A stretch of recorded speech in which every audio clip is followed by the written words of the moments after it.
In Lagos town, Owode Market Street, there was a restaurant that never lacked customers, Madame Rose. Pot stands out with a long queue of hungry customers. She called it love. In a plate, but behind her smile was something darker than hunger, Madame Rose in her 50s, cheerful in an apron, smiling while stirring a giant steaming pot, a faint shadow behind her. This stew, it's like it knows my soul. Close-up of customer tasting red stew and jollof rice with joy. Red liquid stains their lips, but flavors that deep don't come from normal ingredients. A hand placing a small locked box labeled private spices into a cupboard. A reddish drip leaks from the bottom. Toby, where are you? A distressed woman running through the market, she clutches a flyer with Toby's face on it. He was last seen near Madame Rose's back alley, dimly lit alley behind the restaurant. A red smear on the wall. A single sandal lies on the ground. He was last seen near Madame Rose. But the kitchen door stayed locked. Always locked, a solid steel kitchen door with a heavy padlock.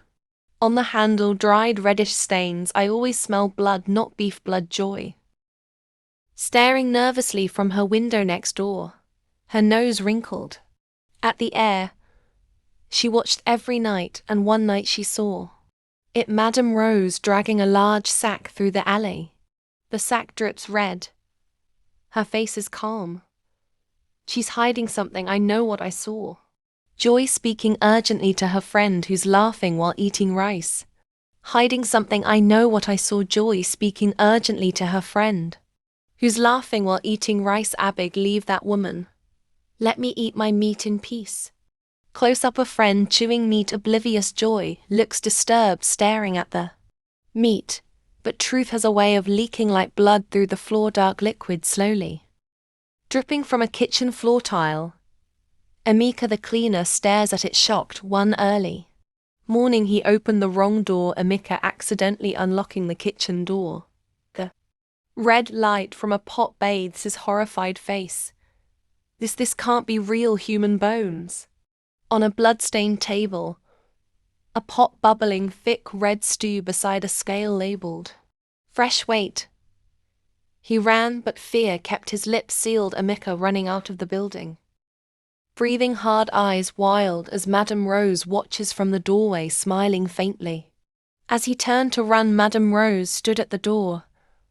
Her voice was calm. Now you know. So what will you do? He didn't answer, he just ran that night. He called a friend who worked with the local police. By morning they raided the kitchen. They found bones buried beneath the tiles. Missing persons' clothes, blood everywhere. Madame Rose didn't resist. She simply smiled and said, "But they loved my food, Madame Rose." Madame Rose was arrested, her restaurants shut down. Be careful what you eat. Not every stew was made with love. Some jollof is red because it was made with blood. Always know where your food comes from, because one day you might be the next ingredient.